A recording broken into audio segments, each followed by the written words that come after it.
En réalité, pour moi, l'entrepreneuriat aussi commence par la connectivité à soi-même. Cette connexion à soi. Et un des problèmes que nous avons, c'est que nous nous ignorons nous-mêmes. Nous ignorons les innombrables opportunités qui sommeillent dans nos localités, parce que nous ne sommes pas connectés à ces localités. Dans les années 80, Abdou Diouf, qui était président de la République du Sénégal, avait mis en place la DIR. C'était la délégation à l'insertion, à la réinsertion et à l'emploi. Tout le monde se rappelle, bon, certains se rappellent de l'opération maîtrisard chômeur. Donc l'idée, c'était de prendre pour lui les maîtrisards en économie, qui étaient à l'université chez Anta Diop. À son temps, c'était l'université de Dakar. On les regroupe en GIE et on les insère dans le tissu de production. Et lui pensait que si on le fait, on va rapidement accélérer la cadence en termes de développement économique. On a pris ces étudiants, on les a regroupés en GIE, tous des maîtrisards en économie. On leur a donné des véhicules pour le transport en commun, des terres pour développer la riziculture, notamment dans le delta, des boulangeries. Au bout de 2 ans d'exercice, pratiquement tous ces étudiants avaient fait déposer bilan, ils avaient échoué. Pendant la même période et dans les mêmes secteurs d'activité, des Sénégalais qui n'ont pas été à l'école française faisaient des miracles dans ces domaines, dans ces secteurs. C'était Lobat Fall dans le domaine du transport, Ndiaga Ndiaye dans le domaine du transport, Abdou Karim Fall dans le domaine du transport. C'était des gens comme Bokar Samba Dièye dans l'importation du riz et la distribution, etc. On pourrait multiplier les exemples. Alors, la blague, c'est quoi? C'est que quelqu'un est allé chercher un emploi dans une grosse structure. Il voulait être gardien, parce que lui n'est pas allé à l'école. Il voulait être gardien dans cette structure.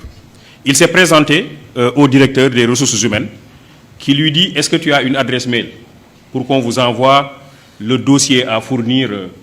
Le monsieur dit, j'ai pas d'adresse mail. On lui dit donc, tu ne peux pas être gardien chez nous. Parce que ça, c'est le minimum, il faut avoir une adresse mail. Le monsieur part et en rentrant, il voulait acheter une barre de cigarettes et il a vu qu'il n'avait pas de boutique sur toute la ruelle. Dit, ça c'est une idée pour moi, je vais commencer par une petite table et je vais vendre des barres de cigarettes. Il commence par cette affaire qui marche bien. Après, il vend des journaux. Après, des crédits téléphoniques. Après, il installe une boutique. Et après, il a un grand domaine commercial. Et un master en comptabilité est venu le voir pour être recruté dans son entreprise. Alors, et le monsieur lui dit, moi, je suis titulaire d'un master en comptabilité, je veux être recruté dans ton entreprise. Je veux que tu me donnes ton adresse mail. Et comme ça, une fois à la maison, je t'envoie tout mon dossier dans ton adresse mail, dans ta boîte mail. Et le monsieur lui dit, j'ai pas d'adresse mail. Il dit, toi, tu n'as pas d'adresse mail et tu es propriétaire de ce grand domaine commercial. Si tu avais une adresse mail, tu serais le plus grand opérateur économique du monde. Il lui dit, si j'avais une adresse mail, je serais gardien. En réalité, ce que je vous dis, c'est que c'est ça aussi l'entrepreneuriat. L'idée, c'est quoi? L'idée, c'est se connecter à soi. Et pour pouvoir interroger les multiples opportunités qui existent dans la localité, dans l'environnement. Nous avons un système de formation qui nous déconnecte de notre environnement et qui nous déconnecte de nous-mêmes. Parce que justement, l'école que nous avons héritée de la colonisation développe des curricula qui ne nous réconcilient pas toujours avec nous-mêmes. Et qui, pire, développe un complexe d'infériorité par rapport à l'autre. M. Diop parlait tantôt du benchmarking pour aller chercher chez les autres des choses qu'ils font et qui ne sont pas toujours adaptées à nos propres problèmes. En réalité, c'est cela aussi, c'est ce complexe d'infériorité. Les autres font, il faut que nous fassions exactement la même chose. Nous avons développé ce complexe par rapport aux autres et il est clair qu'aujourd'hui, nous avons dans nos écoles de formation des gens qui sortent et qui ont une innombrable opportunité devant eux, mais qui considèrent que ce n'est pas cela. C'est le bureau. Je dois être recruté, je dois être, etc., etc. Donc ça fait qu'il y a un modèle qui a été mis en place par le colonisateur, par l'occidental, et nous avons continué à surfer sur ce modèle-là qui n'est pas, il me semble, un modèle qui est un modèle productif. La quatrième chose qui me semble importante, c'est les deux cultes. Moi, ce que j'appelle le culte de la quête du savoir et le culte du travail.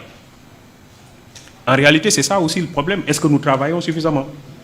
Dire si je veux installer une entreprise, si je veux que cette entreprise fonctionne, que cette entreprise donne des résultats, mais il faut que je considère que le travail constitue à la limite une vertu. Ce n'est pas seulement un gagne-pain. Il y a une dimension spirituelle du travail. Dans la Bible, et notamment dans la Genèse, Adam et Ève, ils étaient dans un jardin. Et Dieu leur avait interdit de toucher à un fruit, qui est le fruit de la connaissance. Un jour, le serpent est allé dire à Ève que si vous mangez le fruit, vous devenez aussi ou plus intelligente que Dieu. Ève mange et devient effectivement intelligente. Elle va voir son mari Adam et lui dit, j'ai mangé le fruit et je suis devenue intelligente, tu dois faire comme moi. Adam mange et devient effectivement intelligent. Dieu les appelle tous les deux. Il a dit à Adam et à Ève, venez vers moi, j'ai besoin de vous. Ils disent à Dieu, attendez un instant, nous sommes nus. Dieu leur dit comment vous avez fait pour savoir que vous êtes nus, parce que jusque-là vous l'étiez mais vous ne le savez pas, c'est que vous avez mangé le fruit de la connaissance que je vous avais interdit de toucher. Et alors Ève dit, c'est le serpent qui m'a poussé à manger. Adam dit, c'est la femme que tu as mise à côté de moi qui m'a poussé à manger. Dieu les sanctionne tous les trois. Il dit au serpent, tu seras l'animal le plus maudit des animaux de la terre, tu marcheras à plat ventre et tu mangeras de la poussière, je créerai inimitié entre toi et les autres animaux de la forêt et les hommes te blesseront la tête par le talon. Dieu dit à Ève, puisque toi tu as poussé ton mari à manger le fruit, désormais tes désirs porteront sur ton mari, mais il te dominera et tu enfanteras dans la souffrance.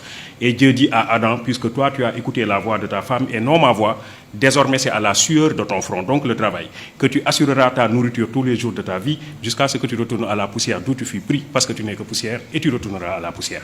Le travail se présente ici comme une exigence divine.